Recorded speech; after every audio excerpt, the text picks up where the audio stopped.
You ask Tiger to calculate. This deals with linear inequalities with one unknown. The final result is -1 smaller than 2. Let's solve it step by step. Group all x terms on the left side of the inequality. Subtract x from both sides.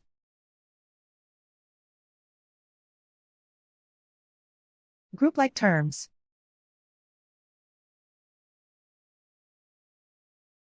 Simplify the arithmetic.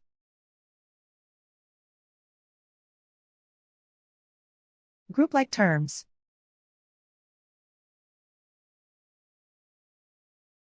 Simplify the arithmetic.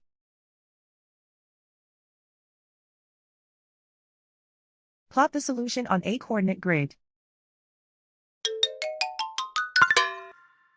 And so the final result is -1 smaller than 2.